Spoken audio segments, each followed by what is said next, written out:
For us today, from a classroom teacher to a widely recognized educational leader, our guest today has built a career around one key mission: helping educators become baller teachers. He is the author of the Baller Teacher Playbook, a guide designed to inspire and equip teachers to be more effective and empowered.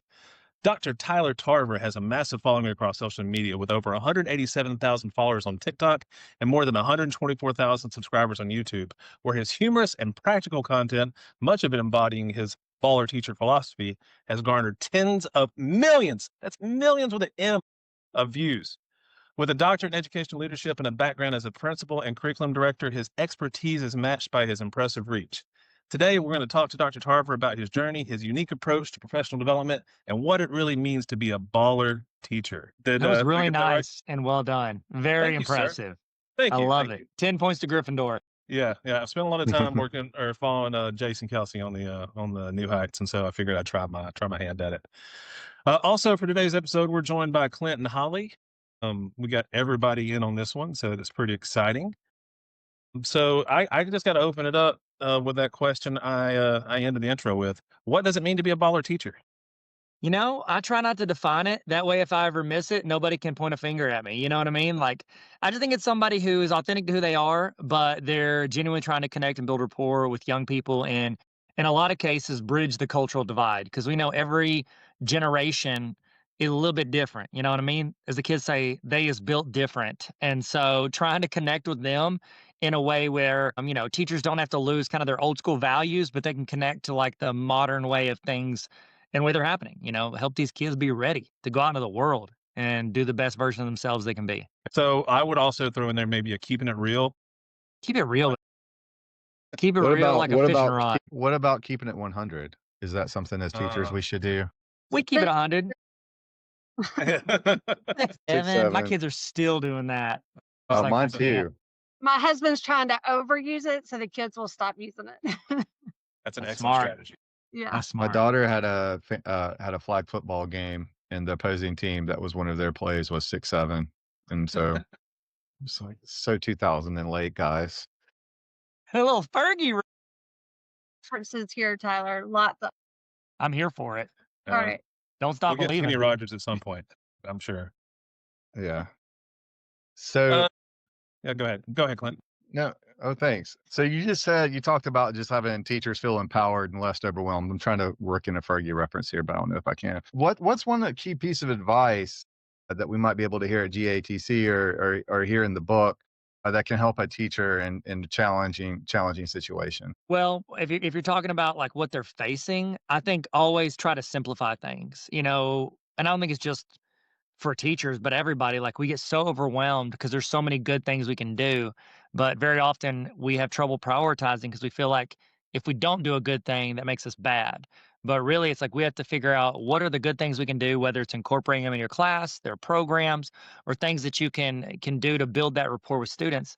What are the things gonna make the biggest difference in the time we have, and not try to do all of it to feel, overwhelmed, scattered, and to where you don't do any of it. So, really honing in on what the priorities are is gonna make the biggest difference with the young people in your life and make you feel better. You know what I mean? Like even us, even during your prep, what you're gonna do is gonna re-energize you so the last 3 periods of your day or the last half of your day, you ain't a zombie, like Walking Dead style.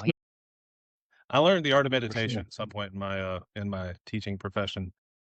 And that meditation would literally be I taught CTAE. I had a big old closet, and I hope none of my former bosses are listening right now, but it's okay because my former bosses. I would literally set up a chair in that room set a timer for 10 minutes. And I can nap like nobody else, but again, it's meditating, and just shutting down and then like back at it. Let's go. It's a skill. So I'm glad you're co-signing my meditation in the closet there. As But long as you wake up before the kids come in, we good. exactly. That's Exactly. right. And I don't think I ever had an issue with that, so I'm pretty proud of that. So how'd you kind of filling in again? What we're doing here, we're trying to get people familiar with the presenters and the key figures of the conference. How'd you get your start? Like where you come from, where you going, that Well, sort thank of you thing. so much. You asked the best questions. I've always said that about you. Yeah. I started out, I was a history major and I wanted to be a history teacher and a coach. So naturally, I taught high school math and nothing else, like got into math. And I got kind of into video like pretty early on. And I just started like for the sake of like what I needed to do for some of my classes, because I had like ALE, so I had split, some are taking algebra, some are in geometry, some are algebra 2, and I couldn't teach it all at the same time. So I just started recording myself teaching geometry.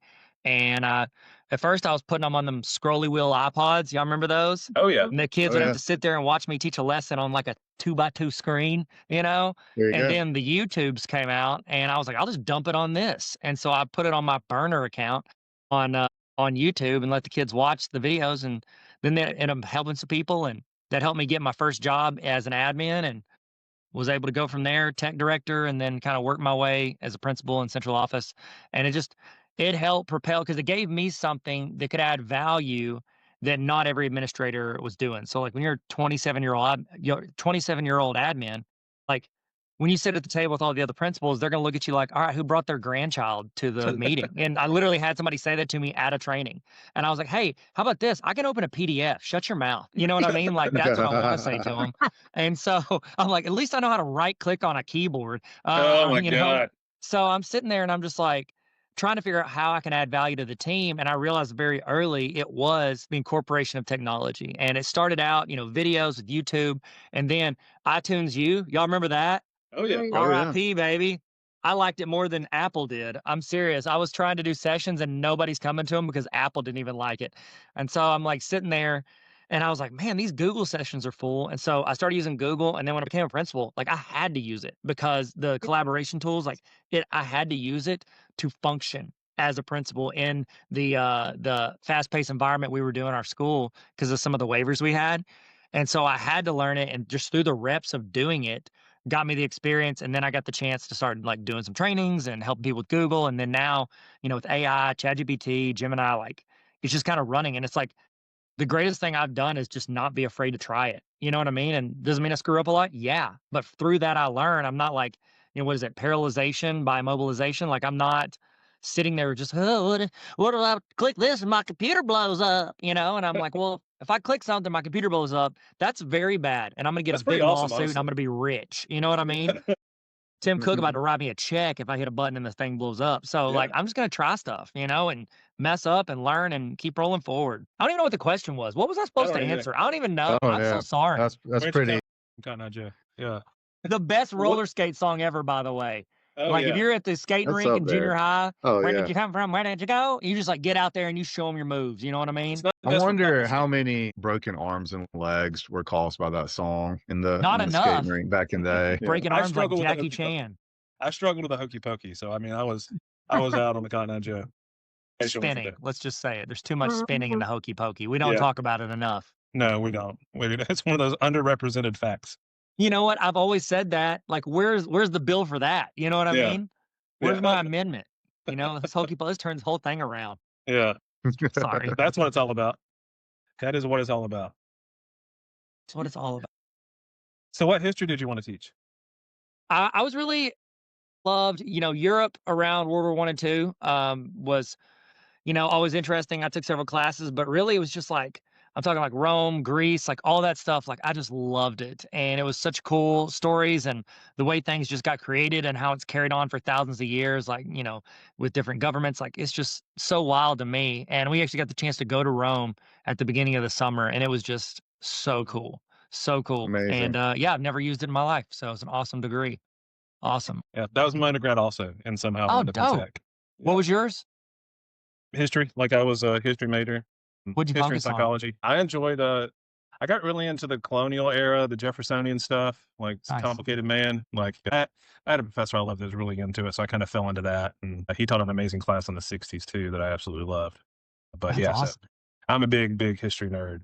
I'm a proud alumni of University of Georgia. One of my favorite history classes. My degree wasn't in that, but I took archaeology at Georgia.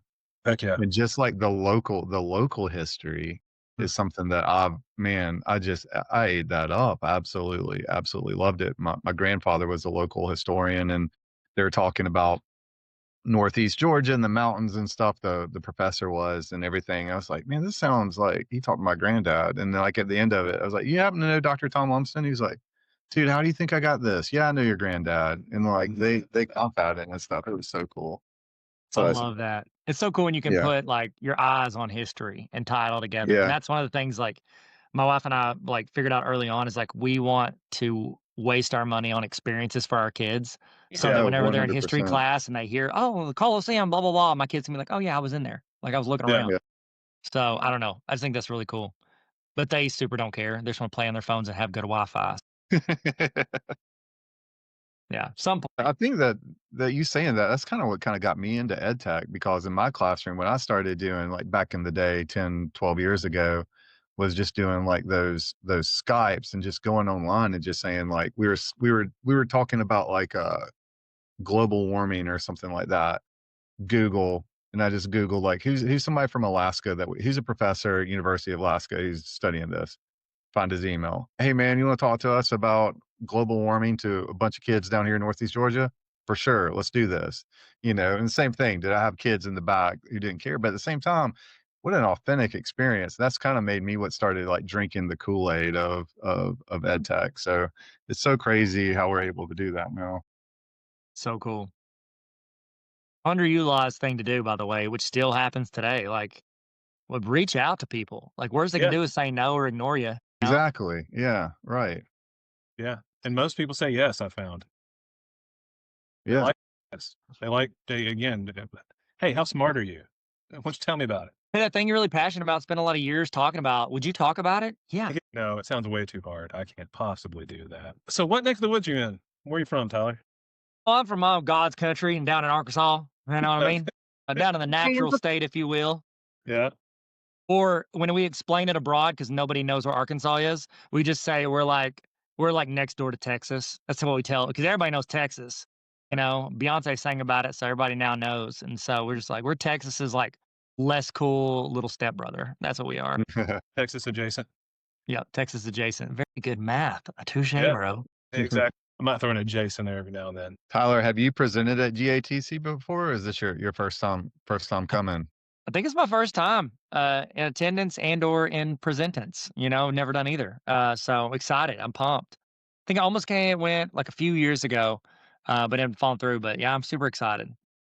Thank you. Like this is gonna be great. It's there. People are saying best conference ever. That's word on the streets. It's a good one. It's a It's a good really one. good one. We'll vouch for it. Yeah. We're excited to have you there. What are some of the types of things that you might be talking about? People listen to this or thinking about coming. Like, what's some of the stuff that you're going to be talking about there Yeah, in so general? definitely going to hit a lot of AI stuff to where it's like, hey, this is the easiest thing to get started, all the way to try these prompts for yourself or your students. Whether it's they need to save time to free up their time so they can do more, or to help their students connect and grow through it. So, I'm going to talk through a bunch of that, obviously, which I'm sure a lot of people there will. But then also, like, I've got a plethora of free templates and resources. And so I'm sure I'll go through and just try to give as many free resources out as I can. Like, here's a Yeah. digital notebook for this, here's a bell ringer for this. And that's kind of what's helped build a lot of the attention over the past few years for me is just giving out free stuff. And I always, it's like teachers pay teachers, but it's for free. You know what I mean? Yeah. And so that's been one of the things that I know I want to try to add people value. Cause like some people they're like, I don't want you to show me how to do it. Just give me something. And so I do the Simon Sinek Golden Circle. I don't know if y'all do that when you present, but it's like the why, the what, and the how. And so I Yeah. fluctuate between the three. And so I'll bounce in and say the why and like give a story and give what I learned from it. Here's the why I do this, or this is why this resource exists. And then here's what you can do, and there's how you can do it. And so I just fluctuate between the three. And I try to read the room and be like, they don't care what I'm saying right now. I can see it in their eyes. They're glazed donuts. And so I'm like, all right, let's go to the next thing. Or if they really lean in, I'll be like, I'll talk about this slide all day. And I tell people that when I present, like, I know what I'm about to talk about for the most part, unless you ask questions. And I'd rather talk about what you care about versus what I care about. And if you don't say anything, I'll tell you what I care about. But it's a lot more Mhm. fun to really hone in on what matters to them. And so what I found with teachers is they want to save time and they want to make their life easier. Like that's what I try to do. Like I want to eliminate frustration. I want to save you time. And then I hope to do some talks too about like some cultural stuff to where like here's how we connect with that next generation, but don't lose like what matters to us. Be authentic to yourself, but also build that rapport with these young people who saying things like meme and dab and cash me outside. So like how do we 6'7" this, the Riz or whatever, you know what I mean? Like we're just trying to connect with them without them rolling their eyes. Sometimes it is good to get a little eye roll because it means they're listening. How many of us would be Yeah. like, just listen for a minute to make fun of me? I'll take it. And so just trying to do that and then just give them resources along the way to make it easier. Yeah, if you Yeah. know enough to roast me, then you're good. Exactly. Exactly. Can't roast Michael Scott if you don't know about Michael Scott. You know what I That's mean? right. Boom, roasted. Yeah. Free resources, and I go to those and refer to those all the time. I know he's like, take it, steal it, borrow it, whatever, but like I really do. And I like refer teachers to his stuff all the time because it's helpful. And it's nice that it's already like built and you can just kind of, transform it for your purposes. So I appreciate you, Tyler. Thank you for saying that to my face. Like that means a lot because that stuff takes, it takes forever Take to do a time. lot of that For stuff. Yeah. sure. And you build it and you're just like, please just take this for free. It's like I feel like the person standing in front of Walmart be like, will you come to my party? You know what I mean? I'm handing out stuff and they're just throwing it in the trash as soon as they walk in. I'm like, please use it. And I always tell teachers like maybe there's a few that are like 100% make a copy, it's ready to go. But really, like, every class is different. Every teacher's different. Every dynamic is different. Like, what you need is different. But that's why you're the professional. Like, take mine, make a copy. And my goal is to get you 80 to 95% of the way there. You make a couple tweaks and you're rolling, save you 3 hours of creating it. You can spend 20 minutes and make it perfect. So that's what I always try to do. But, sometimes hit, sometimes it's miss. I think what I appreciate most about you, though, is your engagement on social media and how simple and quick you can explain things. So anybody can learn it. Like you don't make it difficult. You make it engaging. You make it fun. You don't care if you have a blooper. Like you just keep rolling with it, and so it makes you very authentic and real. And so I think more than anything, I tell people to follow you on social media because it's so quick and easy to learn some of those tips that you're sharing. Thank you. It's not paying me to say these things. I just want my book signed when I see you. That's all. Say less. It's happening. And I'll write an inscription that says you're better than me in every way. Tyler talking. Talking about you better than me, just to clarify. That would be really pretentious if I meant it the other way. I mean, Yeah. you're better than me in every way. Be funny if I wrote I- AI wrote this book for me, but it's not true. I wrote it before ChatGPT was released. So I don't know if the guys have seen your book, but like the best part are the footnotes at the bottom. And like he does a TLDR for each chapter and Yeah. it's awesome. It's really a Thank good you. book. It's a fun Thank you. I did that because we've all been in like a part of those teacher book studies where like you're walking to the meeting and you're thinking, "Oh my gosh, I did not read any of this." And so literally at the end of each chapter it says TLDR and it's got like 3 bullet points. Like, "Here you go. I'm going to summarize it for you just so you can walk in and sound like you know what you're talking about." Like I've got even teachers that don't want to read it, I've got their back, you know what I mean? But thank you so much. And the footnotes they're insane. Like I tell people like cuz I started writing it and I was just like, giving tips and I was like, what am I Harry Wong? I can't be him better than me. You know what I mean? Like I wrote it and I was like, everybody knows, like everybody's heard this a billion times. I was like, what twist or spin can I put on? I was like, I'm just gonna try to lean into my like weird personality. And it's gonna be like people are gonna like love it and they're like, oh my gosh, the Harry Potter references and the Homestar Runner and whatever. And then other people are gonna be like, what is this drivel? Like this nonsense. Like, I don't want to read this. And so it's like it's a very specific person, but it's like I'd rather than someone read it and be like, it's okay. I want people to be like, I love it or I absolutely hate this dude. And I'm okay with either one. At least you're feeling an emotion. You know what I mean? I don't want to be your, generic ChatGPT response. I want to be something you love or hate. Sure. You know how you can pick your chat GPT like personality? I Mhm. want the Tyler Tarver version chat GPT. Like be real with me. Just spit it out. I can go tell you what it is so sometimes when I write like curriculum, like I'll record a video and I'll do something. They're like, all right, I want to build some curriculum out of it. So I'm like, pose yourself as a curriculum expert and, give something that's highly practical for, elementary, middle school, high school, and then administrators based on the following transcript. And then I'll toss it in there and it'll spit it out. And like you said, it'll be like sort of like, it's good. It's better than anything I'd ever written, but it also sounds like it wrote it, it's like M dashing that thing up. Yeah. And so I'm like, so then I'll respond and say, rewrite that in the tone and style of Tyler Tarver of Tarver Academy. And it's like I've got so much stuff on the internet. I mean, it's pretty much just says y'all every 3 seconds. It's y'all and says, hey, Mine does here you too. go, chicken nugget. It's like the most generic Southern. I'm like, still better than the generic AI response. I'll go Southern hospitality all day. That's what I'll do. I'll say write it like Tyler Tarver. Well, you will. Well, regret maybe it. that's my issue, and I'm having a hard time relating with kids because I have mine just all be like early mid 2000s Black Eyed Peas is how I get mine to write everything. Never a wrong answer. Or wrong answer. So, because I was like, how would Will I Am say this? You know, I mean, that's kind of how I go. Aside from Fergie, though. Do what? I Can can see anybody him. name another P aside from Will I Am and Fergie, though? That'd be the challenge. I can see his face. We all Fourth Um, person. yeah. Yeah. Anyway. Sorry. Yeah. So you're talking about like if I could write this. Just curious, because this is something I've been trying to personally get better at this summer, and I've done a horrible job with it. And that is generated videos. What's your experience with that? I think it has a place. I think we have to decide, especially in education, you have to decide like where does this fit? And where I've found that the best is allowing students to kind of run with it.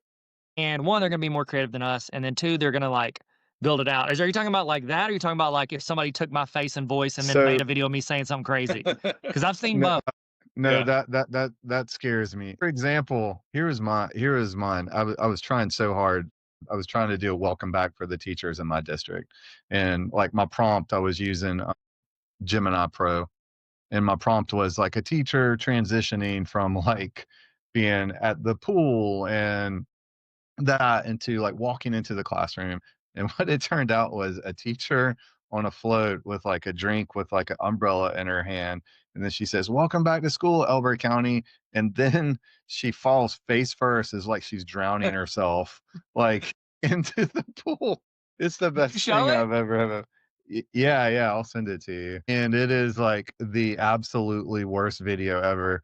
And so that's what I was doing is because like my whole thing is like, let's use AI for the betterment, but let's make sure that what we're using is like good quality stuff. I mean, like how easy would it be? I mean, that's kind of an extreme example, but just making sure that we're using it properly and that we're getting the best out of it for our kids and not just putting something in and saying, here you go.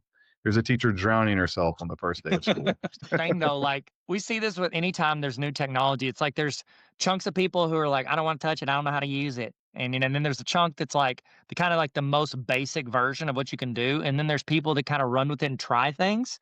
And then they kind of like filter that down to everybody else. You know what I mean? Like I think pretty much everybody like, oh, this Google Forms neat. I'm gonna use it for a survey. And now they can use it for like you know, a differentiated lesson plan, or they can use it for, you know, guiding and responding and giving them videos, walking them through stuff that they missed. Like there's so many different ways, I think. And I personally enjoy it when the students can use it to be creative. That's what I like because the kids are going to come up with cool ideas, and then you could take the coolest ones and start doing them. Like my youngest, I put him on Vids, so you know Google Vids. They've got a, you know, VO3 is in there, and he went in and he just made a bunch of videos either of created people like, you know, NFL players, you know, in fields talking about how great he is, or it's like some generic person saying, you know, he's a 9 by the way, and he's like, you know, Finnick Tarver is the coolest kid ever, also he's great at football and I love him, you know, like that's just like it's super like just he just had fun with it. And every time, like every other day, he's like, can I go make more videos? You know, it's like if we can figure out how to engage the kids, I think that's 90% of the work, right? Because Mhm. I always tell people, I was like, if you ever want to really fix classroom discipline, just increase student engagement. You know, if kids are engaged, they're Yeah, not going to act up. absolutely. And so it's Yeah. like the more we can do that, the more everything else gets better. That's awesome. 100% agree. I mean, that's the thing is that we got to have engaged. I mean, if you don't have a relationship with the kids, you can do whatever, but without a relationships, you can't have authentic learning. That's what I've always tried to convey. Yeah, that's James Comer had that quote that said, "No significant learning occurs without a significant relationship." And I always Mhm. tell that to teachers and students, but honestly, it's the same for admin and teachers. Like, how many of us are gonna admin comes in, we don't have a relationship with them, they've never seen our room, we're just gonna like, bye, you know. And then whenever they come in and we have a relationship with them, we're gonna listen and we're gonna try to do what they said. So here we go. All right, take me there. You ready? All right, here we go. Yeah. This is a Google Gemini video. God, terrible ending time. I like to Yeah, think I she know. went underwater, held her breath for 20 seconds, and came out. Yeah. Time No, me. you just you don't know. So How did the other swan head turn into all the papers? That's what I want to know. I don't know. It's the magic of going back to school. I don't know. You should have a video contest of teachers now finishing that video, like creating the end Oh, there you go. how That's they a great respond. idea. Great idea. Yeah, it That's the would. best This ending yet. video. Yeah, that's right. It's crazy. My kids and I, we started watching. I have 13-year-old twins, and Have y'all seen any of the AI like Bigfoot video vlogs and Oh stuff? yeah. It's mind blowing. Yeah. It's so amazing and cool and scary all at the same time. And it's just that thing is like just how do you harness that for authentic learning, you know? Yeah. My kids and I did one of, if George Washington was a vlogger, and so we had him, like, Yeah. doing, like, Gen Alpha slang terms at, like, crossing the Delaware and Valley Forge, and, whenever he got, not inaugurated, whenever he became president, and then when he was leaving, he's like, "Just spit 2 terms, and now they want a triple, but Imma ghost them. Leaders, not lifers." Teaching them something little, and, like, that was, like, the first videos we made was doing that, and so I actually showed that in one of my presentations because it's just super easy, like, you just come up with something to say or have it come up with it and make it connect, and kids loved it. Yeah, absolutely. I think It's one so cool. thing you touched on is, engagement and teaching the kids to be creators. And there's so many opportunities for them to create with AI now. Like, even I was just in Canva with a teacher the other day, and Canva AI tools. I mean, it's crazy what the kids can do. So I think that really brings the engagement to the classroom. Yeah, oh, absolutely, and here's the thing, and it's like anything else we try to teach them, like, it's not really important to read. Like, reading doesn't really matter until you need to read something as an adult. Then it matters that you know how to read. Like, it's like we think reading is all.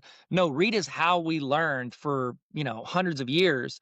And now, like, there's so many skills that you can also teach while they're learning different things, that they're skills they can use in everything. Like, they can use reading in everything they do. When they're driving down the road, they can read a sign. That is important, as an adult. And I think whenever you give them the opportunity to learn something for your class or do an activity, and they're learning how to create designs through Canva, or they're trying to create AI videos, or they're trying to edit something, or they're trying to be a storyteller. Like, when you're trying to do that, like, you're opening up a world of possibilities that they can apply to everything. And, like, I taught high school math. Like, kids are like, when are we ever going to use quadratic formula in our life? And I'm like, you'll never use it. Like, I use it every day because I teach math. But you know how much I've used it since I quit teaching math? 0. Like, I never use it, and they're never gonna use it except for on tests, and I'm like, unless they're like an engineer, and so it's like, in the process of learning these things that may or may not be applicable, I would assume most of them are gonna have to learn how to troubleshoot using the internet. That's a Yeah. Mhm. skill Yeah. every human has to deal with unless you're, like, living in a van down by the river, you know what I mean? Like, you're gonna have to go in and figure out how to do stuff. Like, you're teaching them so many life skills in the process of teaching your subject, and I just think that's just, like, I don't know, you guys have seen the meme, it's like, what is it? The me learning what a parallelogram is gonna be really helpful this tax season, like, Yeah. "Why did they teach us taxes?" And I'm like, I always respond with, Right. "'Cause you weren't paying attention. We never got to taxes Right. because you wouldn't pay attention to solving multi-step equations, bro. Like, Yeah. much less taxes." And by the way, we did cover taxes in my classes, like, they Oh didn't yeah. pay attention at all. And I'm, like, sitting here, I'm like, actually, some of them did, and I like to think they're the successful ones because of me. But no, I'm just kidding. That's the thing, like, there's so many things that people joke about, like, "Why doesn't school do this or teach this?" We do, but a lot of times it's like the layers on top of what we're teaching with the curriculum.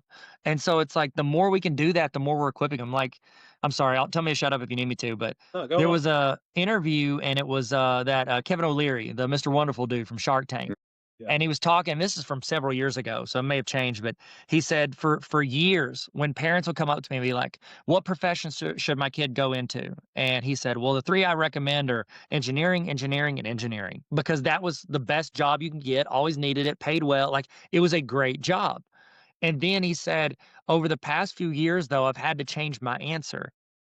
We need more people who can be creative and tell our company's story and get it out there."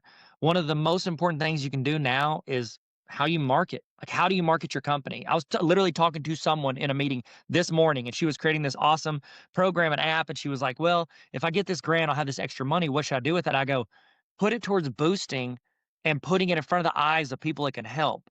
Because to make anything great, you have to have 2 things. You have to have something great, like a good product or website or video or whatever, a great movie you've made, something great, and then a way to tell people that it's great and they can use it. Like, Mhm. marketing is so undervalued. I say that it's a multi-billion dollar industry, but it is so undervalued, I think, And we as like, especially as educators, because we feel like it's braggy to like, I'm not gonna post I'm not like that on social. I don't just want to put myself out there like that because I'm not real showboaty. I'm like, well, cool, guess what? Next time you make that curriculum and you want to share with the world, when you have 12 followers and you're not used to making content, like nobody's gonna know about it. You have something that could help people. Now you got to figure out how to show those people it can help them. And it's like the two hardest things to do is make something great and then have people know that you've made something great. And I don't know where I'm going with this. It's just like that's something I'm really passionate about because I feel like so many teachers can add so much value to people, not just in their classes, but to the world. And it's like maybe they're nervous about putting themselves out there or they don't think anybody care. Like we have to share. It's like the difference between like an elementary team who meets every week and shares everything and the high school teachers who are in silos and are like, you will not come in my classroom and tell me what to do. I'm like, maybe I will. Maybe I can share with you what the teacher down the hall is doing that is really connecting and would solve your Hmm. problems. Or maybe I can take something from your amazing class and share with the rest of them. Why would we Yeah. not want to connect with we need to start sharing and figuring out how to share that out there. And I think in the process of like, and that's not just educators, that's every profession. Mhm. Like, how do we teach these students to communicate what they have created or what they have or what they know and share it with the world so then when they go out and get a job and I'm looking at hiring a welder to work in my welding company and I've got somebody who can weld and I got someone else who can weld, but also storytell and promote my company on social media, I'm Right. gonna hire this person every time. Like, you're Right. gonna get me more business and you're gonna solve the problem I need with regards to welding. Like, it's a huge skill that I think we share as students. And the more you can layer that into what you're already doing, the more value you're gonna add them for the rest of their lives.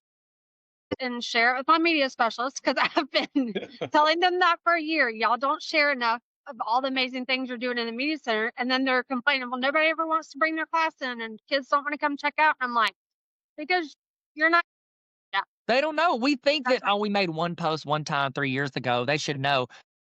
I post like 3 to 7 times a day and like people don't see it. Like algorithm be algorithming. You know what I mean?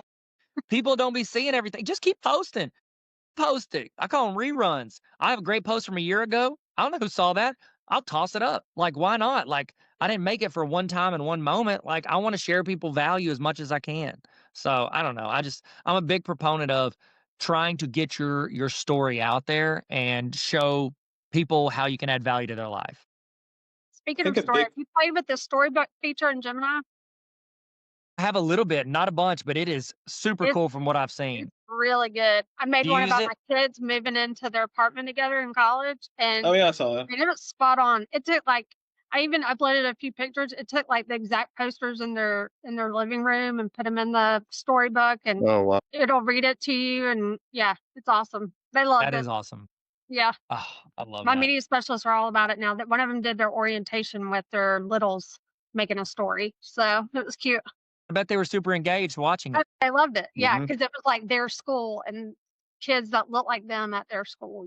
So It's huge. That is huge. And I talking about that, like people who look like them, there I was talking to some teachers and there's these research studies that show like people they learn better whenever they see something being taught to them by someone who looks like them. You know what I mean? We know this. We call it Representation.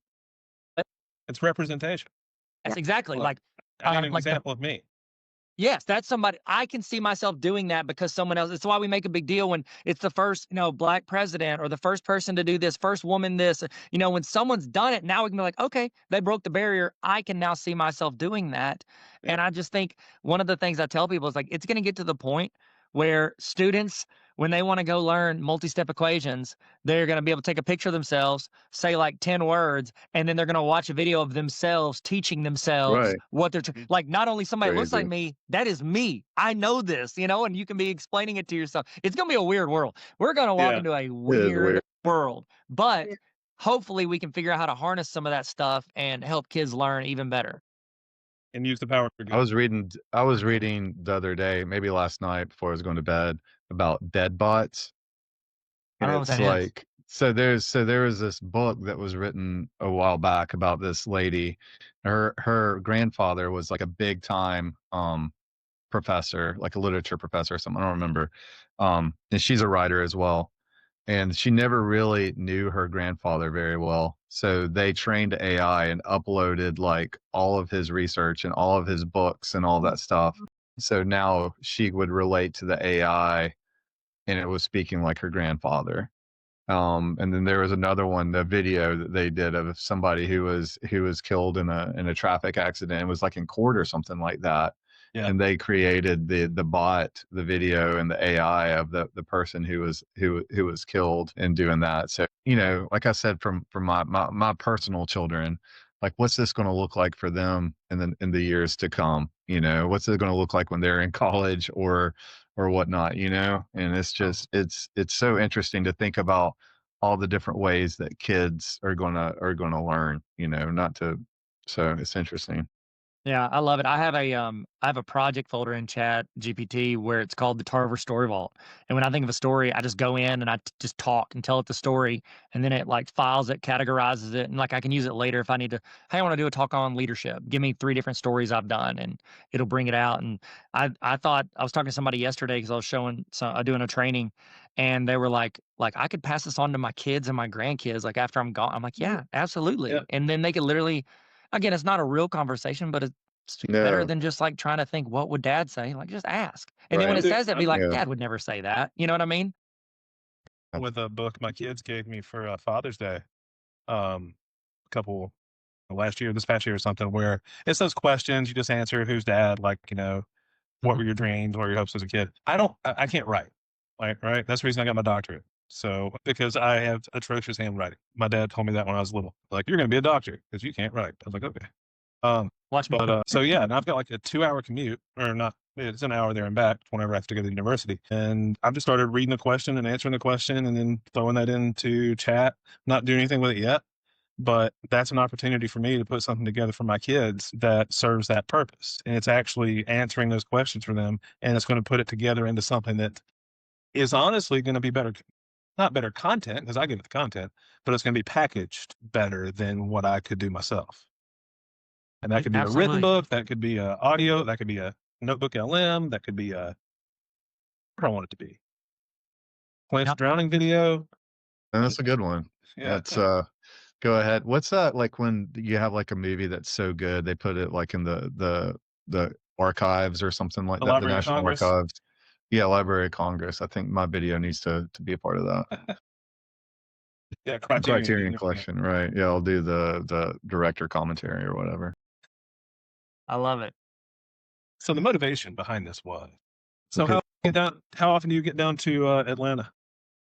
I'll go probably a few times a year. Like I've done some trainings out there, and then also I also collect sports cards, and so I have Okay. like some social media stuff where I like make sports card content. And there's a really good conference out there in Atlanta, so I try to go to it every year if I can.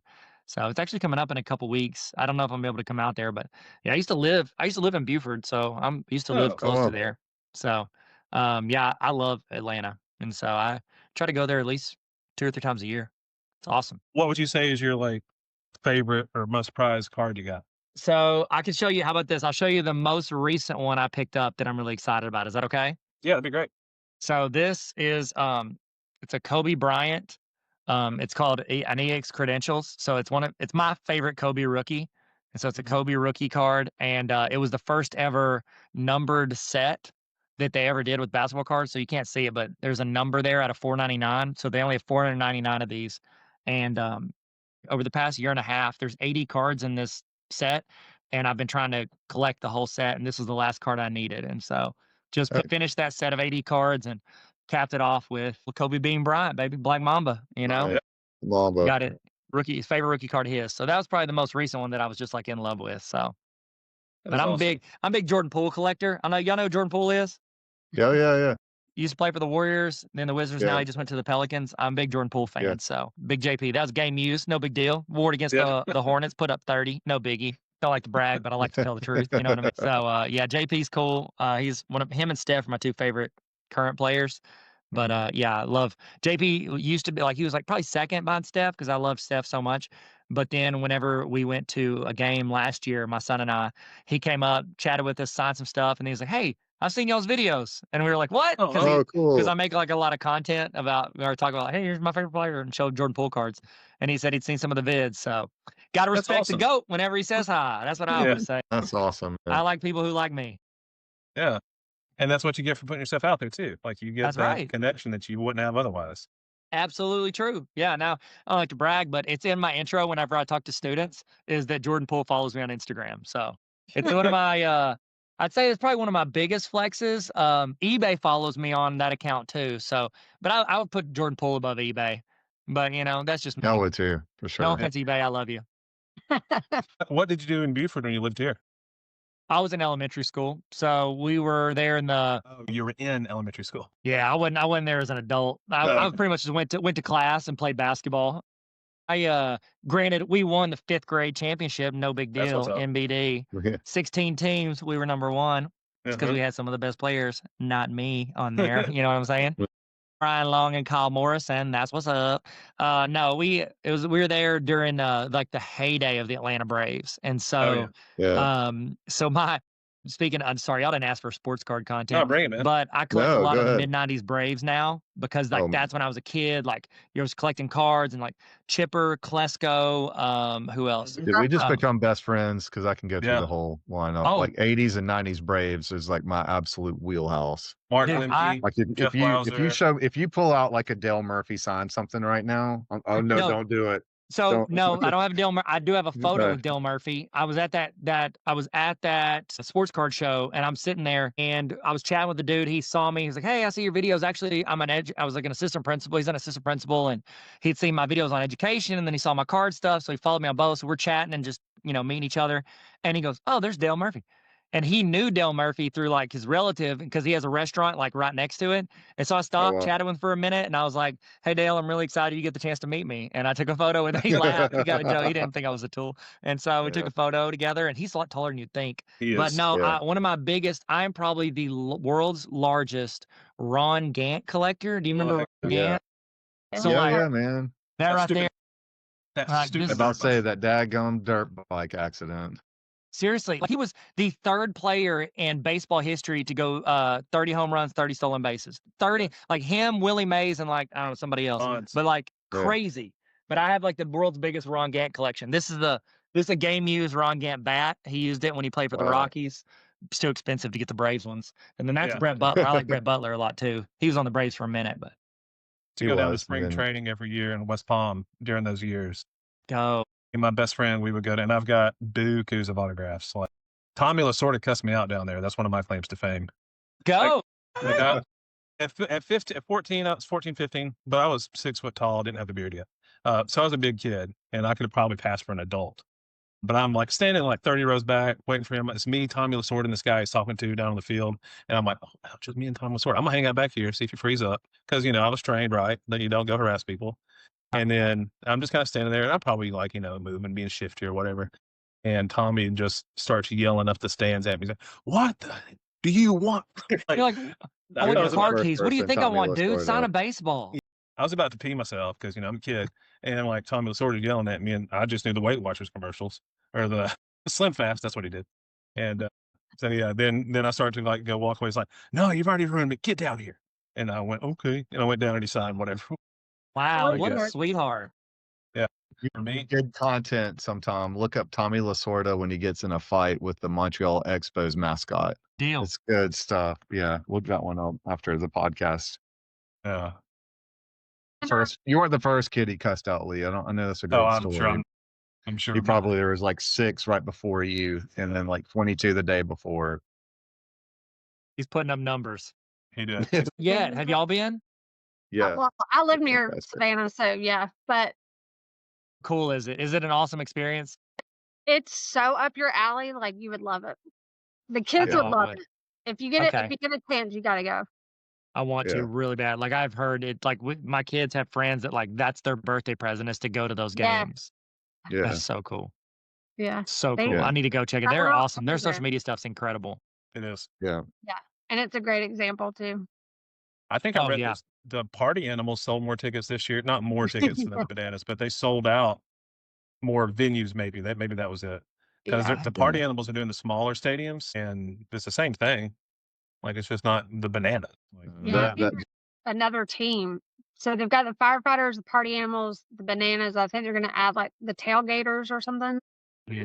Yeah. Yeah, that guy Jesse Cole is a genius, and he's out and about and like every goal. Like was fortunate enough to go to Savannah and see him, and me and my dad were walking in, and he stopped and talked to us and took Yeah. pictures, and like it's just like, and I was just talking to him because that's what we want to do. We want to be fan first, you know.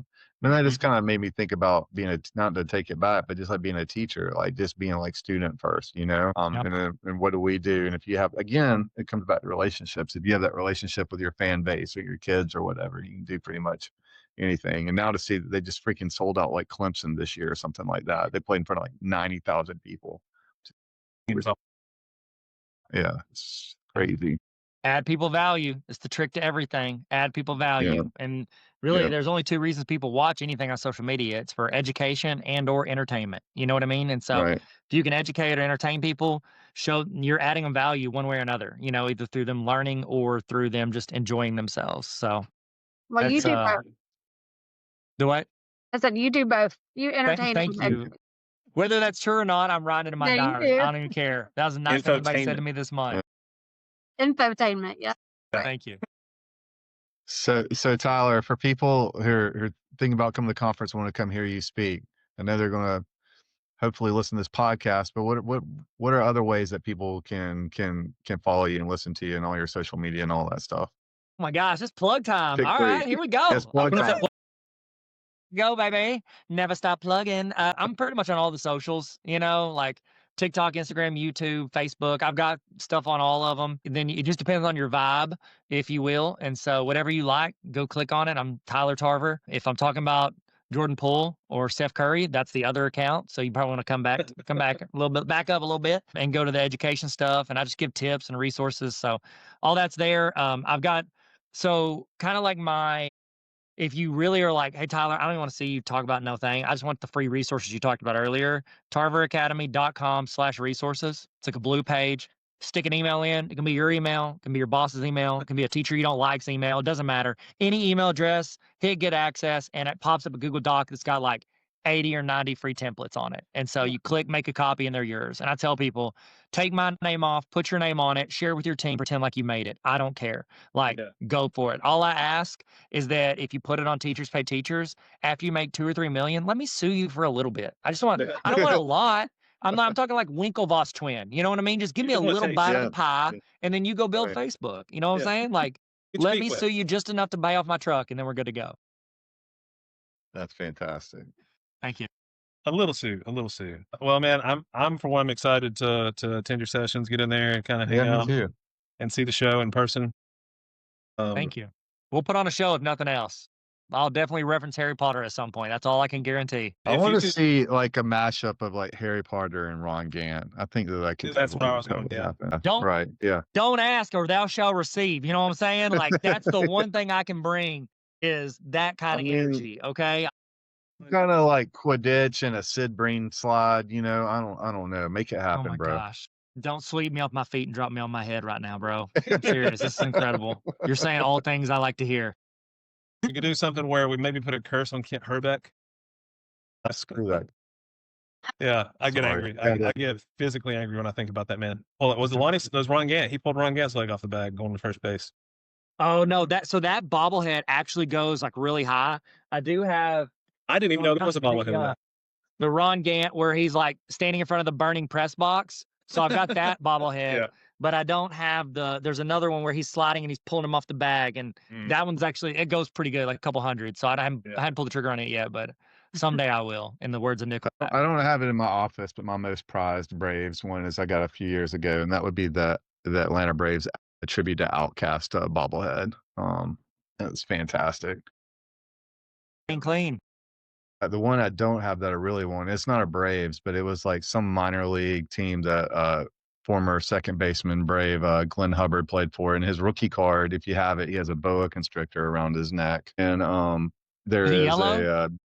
Yeah, I think I've seen that one. It's weird. There's a Glenn Hubbard bobblehead with a boa constrictor. So that's on my list one day. You gotta get it, bro.